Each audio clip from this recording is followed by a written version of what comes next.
We're talking again about political polarization, which I think is a bigger crisis than global warming, rapid changes in AI, or exploding levels of public debt. Now, why would I say that? Because we have to come together to solve our problems, and polarization prevents this from happening. You might have seen a recent poll that says more than 60% of Americans, around 2/3, now think the country is so politically divided we can't solve the nation's problems. This compares with half the population who thought that 5 years ago. Americans know our crisis of division is getting worse. We're going to discuss that with Zachary Elwood.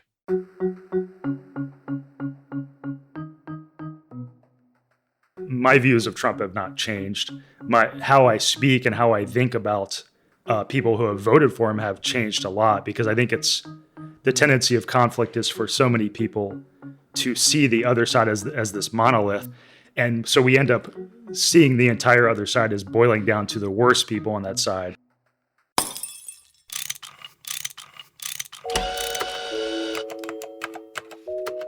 Our show is about fixes. Yeah, how to make the world a better place. How do we fix it? How do we fix it? Hi, I'm Richard Davies, back again, and the author I'm about to speak with said this, and I quote, "We don't just disagree on issues, we increasingly view our political adversaries as immoral, deluded, and dangerous. Our fear and contempt affect our stances on issues, making us more hardened in our views and less willing to compromise." I'm Richard Davies, and the author I'm about to speak with said that. He's Zachary Elwood, who has written 2 books on toxic polarization. The first was Diffusing American Anger. We're about to discuss his latest, How Contempt Destroys Democracy. Now, this book is not written for all Americans, but instead for liberals and progressives, people who, for the most part, loathe our president. Did political liberals and progressives play a role in ensuring Donald Trump's election? We discuss this provocative thought and more, including misperceptions about what conservatives really believe and why it is so hard to criticize our own side. Here's our conversation. Zachary Elwood, welcome to How Do We Fix It? Hi, Richard. Thanks for having me. So my first and most obvious question, why write this book for liberals, for the left, and not for everyone?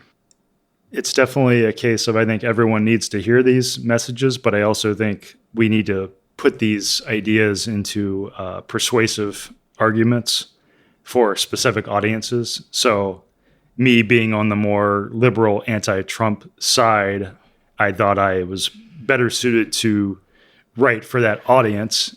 I think some liberals may be surprised that you're targeting this book at them, right, because they think, so many of my friends who are liberals think that people who support Trump are ignorant or stupid and that they're not the problem. It's the other side. Right. And I think that's part of the argument I'm making, is that I think we have to think about how we might be contributing to increasing toxicity, even if we think the, quote, other side is bad.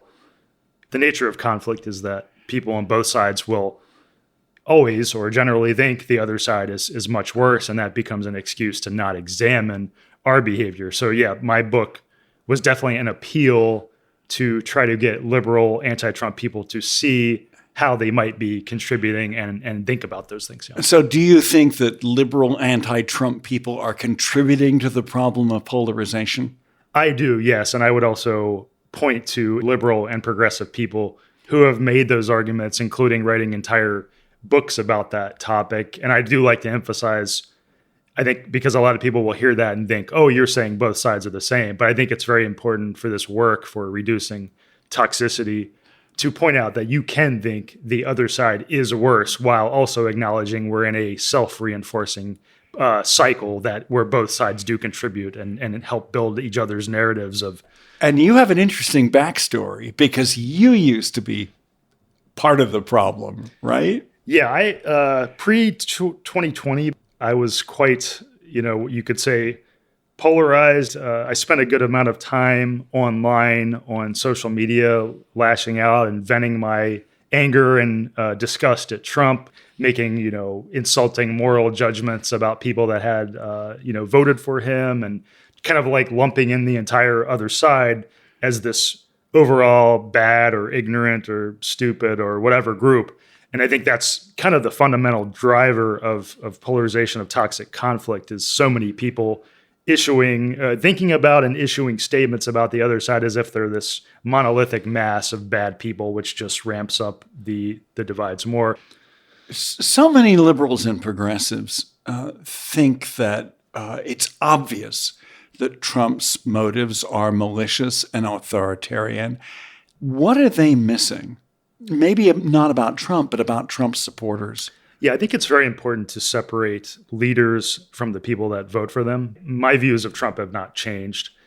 How I speak and how I think about people who have voted for him have changed a lot, because I think it's the tendency of conflict is for so many people to see the other side as this monolith.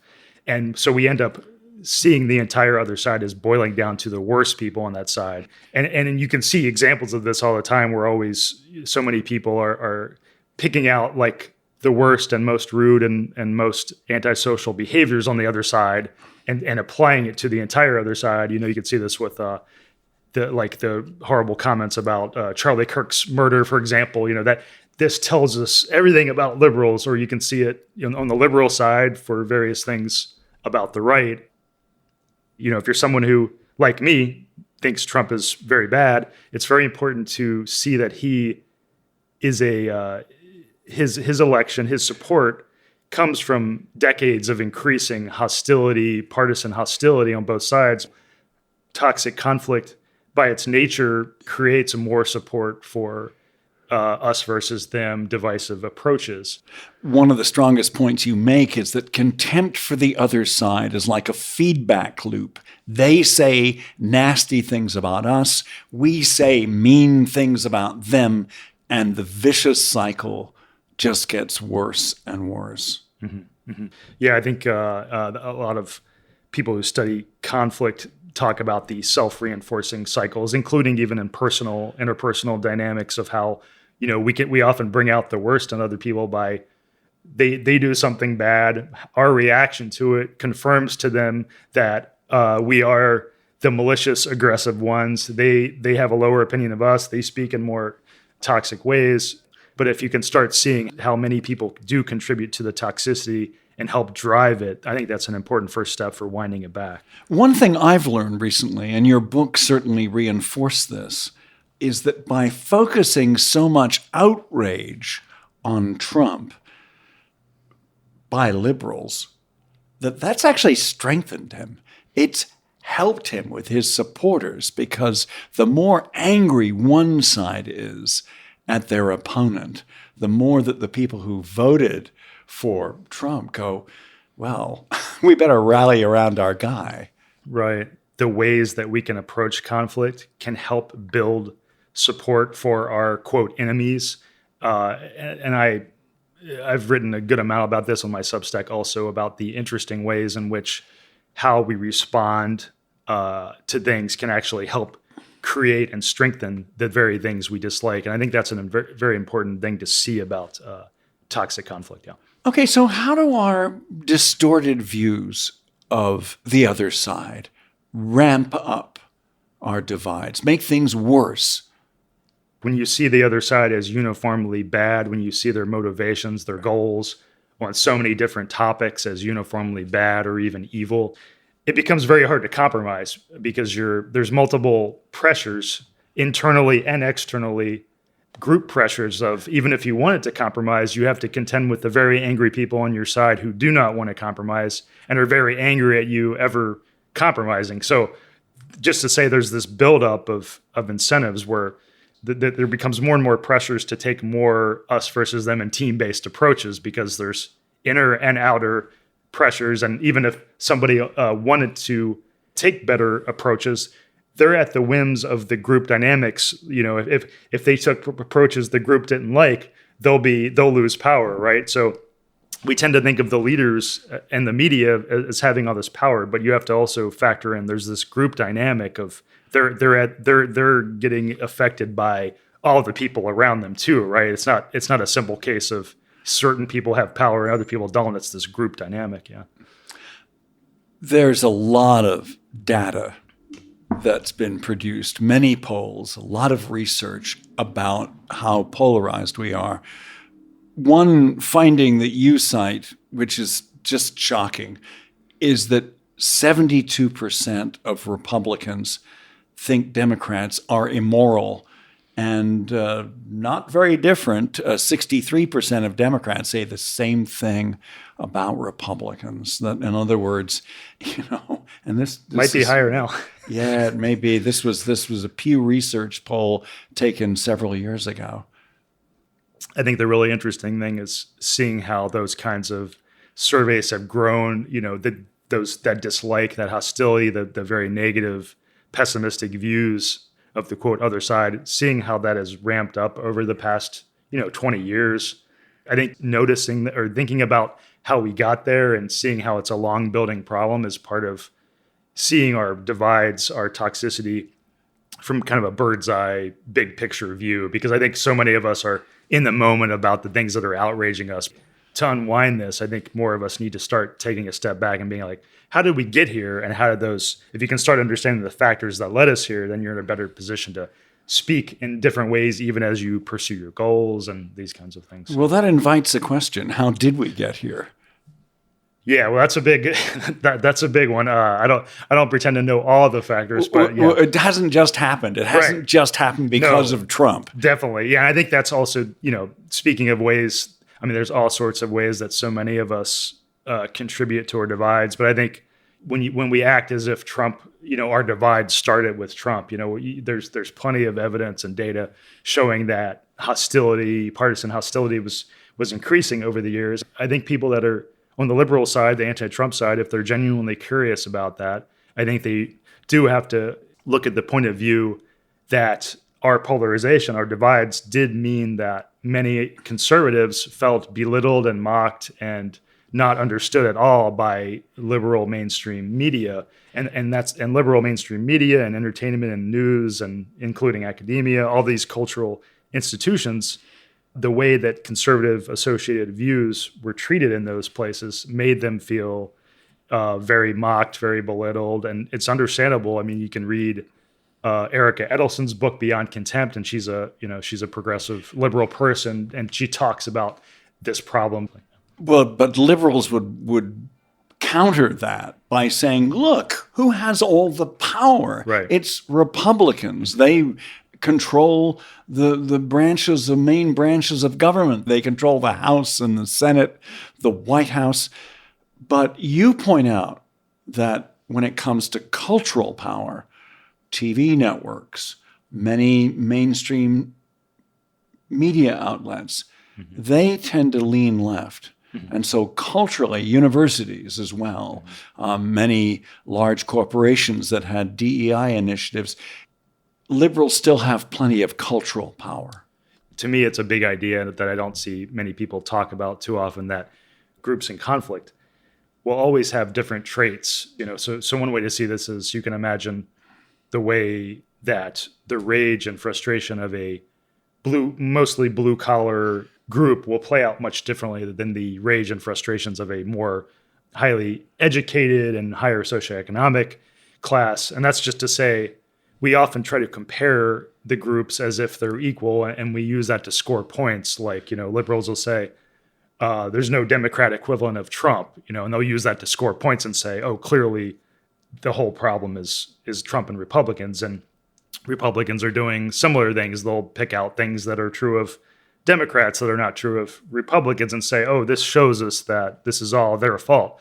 But I think it is important to recognize the cultural power of liberal associated ideas dominating, huge swaths of entertainment media, of news media, of academia, of even the corporate settings, that can make conservative people feel very much under threat, especially when you get into the cancel culture thing that was, very prevalent a few years ago. But I think, it's important to see that regardless of the political power, the cultural power plays a big role. And I think the argument can be made that liberals had much more power in the ways that really mattered in everyday life to a lot of people. And it's a factor that might explain why Republicans were more okay with an aggressive figure like Trump. A couple of years ago, here on How Do We Fix It, we did a podcast with Kate Carney of More in Common, which is an organization that researches polarization and looks at how to build a more united, resilient society, not only in America, but overseas. More in Common found that both liberals and conservatives have major misconceptions about the other side. Do you have a few examples of that? Where are liberals wrong about conservatives? Yeah, More in Common is great. They did research on what they called perception gaps, and they have a great site. Both sides just generally see the other side as holding much more extreme views than they do. One major one to dig into is, the amount of racism that liberals perceive on the right. And there's one of the perception gaps was about immigration, where liberals thought that a large percentage of Republicans would disagree with the statement, immigration can be a valuable asset to society, something like this. But it was a large percentage of Republicans did agree that well done immigration can be a good thing, right?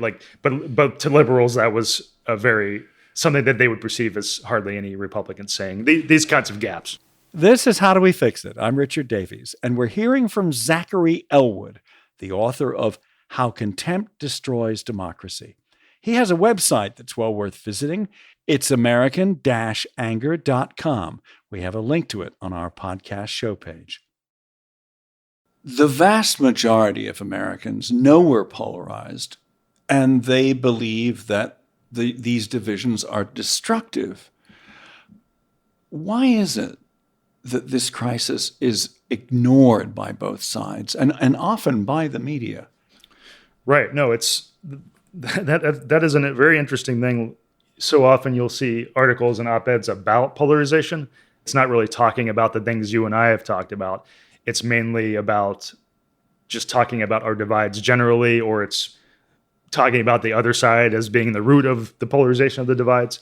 When you start to understand how conflict works and why it's so hard to get over, why it's so hard to resolve, I think it makes sense that it's so little talked about, because in order to talk about the things you and I have talked about how there can be contributions to the self-reinforcing conflict, in order to talk about that, I think at a mature and helpful level, it requires self-examination, group examination of your own side.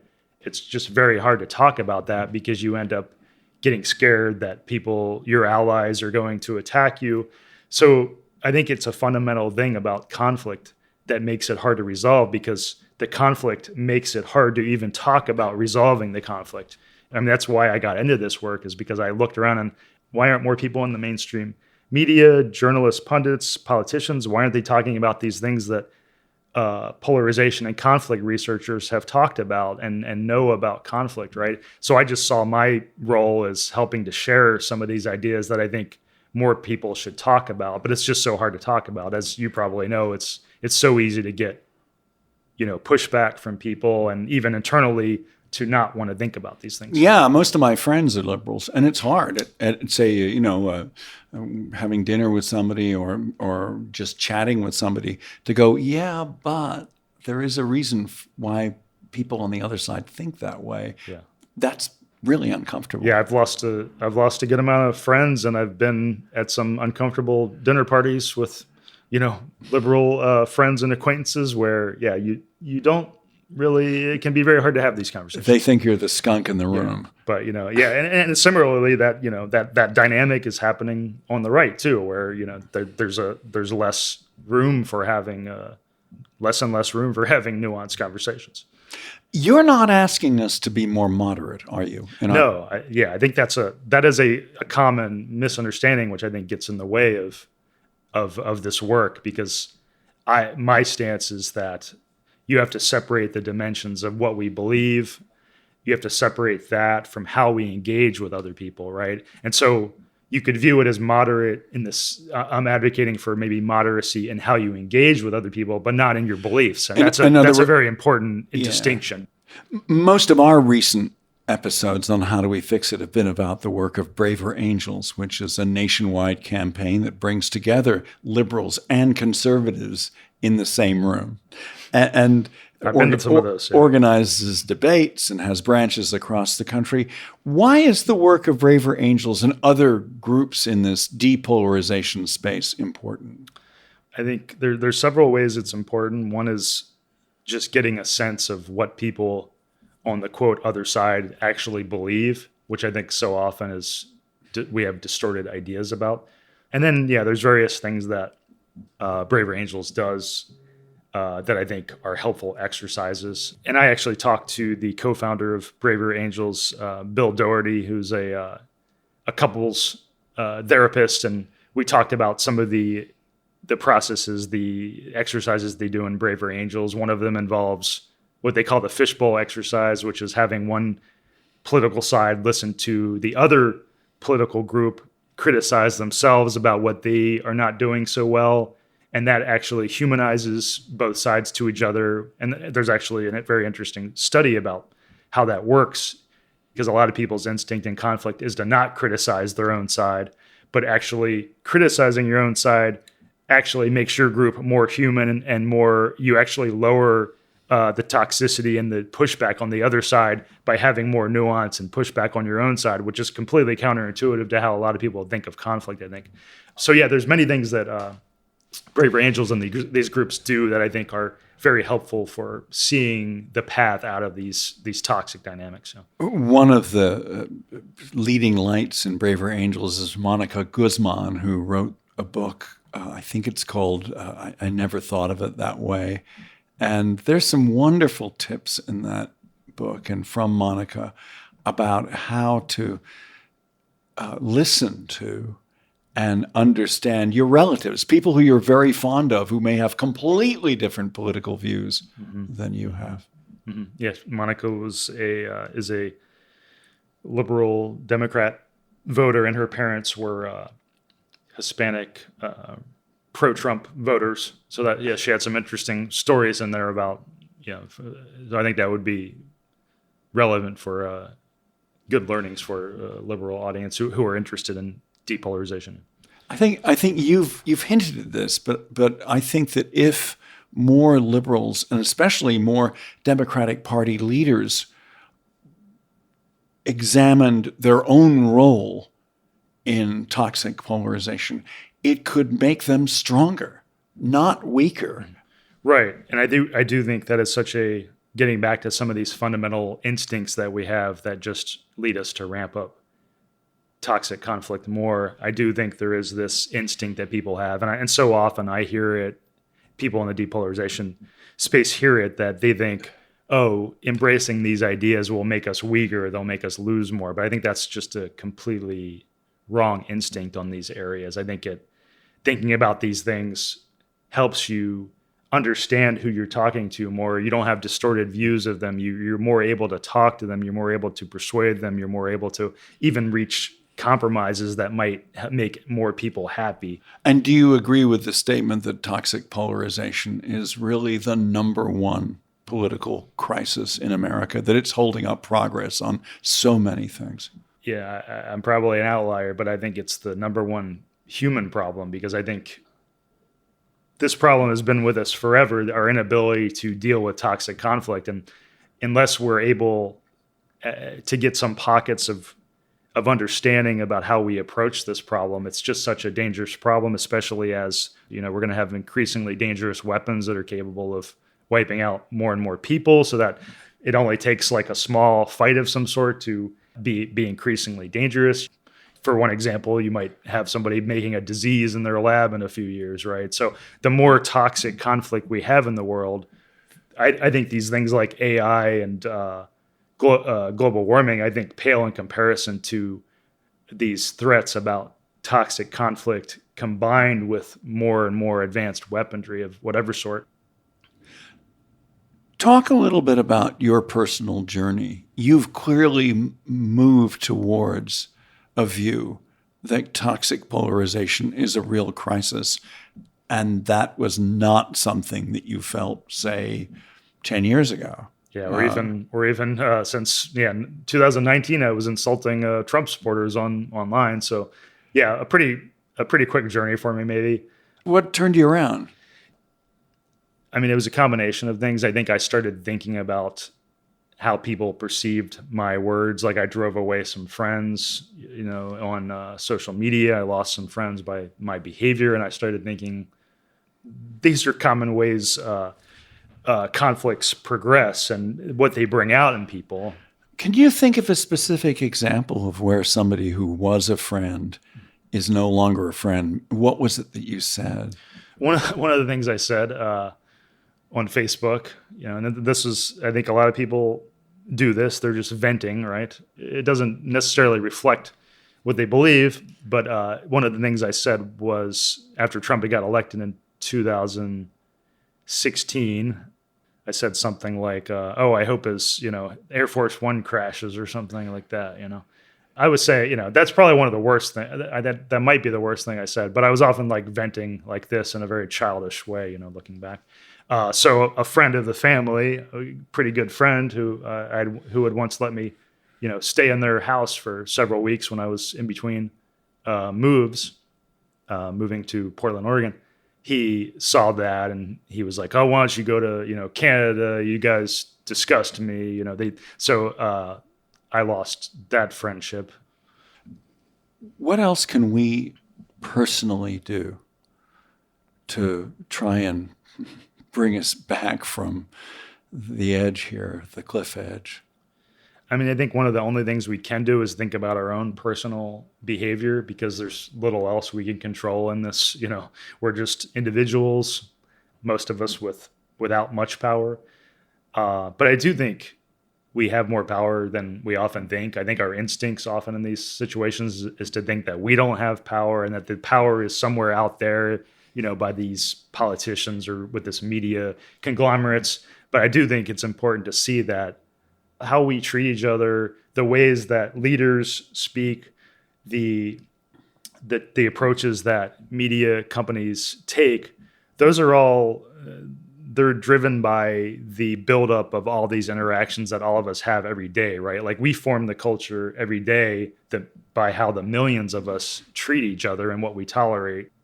Let me end this podcast the way Ezra Klein ends his podcasts when he asks guests to recommend 3 books they think will be worth reading. So, what do you think people should look at to perhaps change their mind or influence their behavior on this? Well, it'd be a bit maybe too self-promotional to mention your book. Yeah. It would be, but that's I would recommend that's that. why Yes. I wrote it. I was like, I think I wanted it to be the one-stop shop for especially liberal audiences who are concerned about these things or even skeptical of them. I'll give a few of my favorites. I think Taylor Dotson's book, The Divide, is very good, and that's one of the better books on American polarization, and it talks about arrogance, especially in the views on both. You can hear these narratives on both sides about how we are the correct ones, and science and evidence shows this, and they are the deluded ones, and there's just this arrogance that gets promoted, and getting back to that self-reinforcing cycle. And both sides have different ways of framing that, but I thought that it was a very good examination of that aspect. I'm a big fan of Robert Talese's book, Sustaining Democracy. It was so good that it was actually trying to accomplish a lot of the things I was trying to do with my book. And if I had read his book earlier, I might have just not written my book. So I wanted to throw that in there as a nod to him. He has some very good, and he's a He's at Vanderbilt. He's like a teacher of political philosophy, something like that. But some very good arguments in there for people who are skeptical about some of the things I've said in this podcast. Well, thank you very much for joining us, Zachary Elwood. Thanks, Richard. A real honor to be invited. And that's our show. Zachary Elwood's most recent book is How Contempt Destroys Democracy. His website is American-Anger.com. I'm Richard Davies, host of How Do We Fix It, the podcast with a question mark at the end of the title. Our producer is the most excellent Miranda Schaefer. As always, thanks for listening.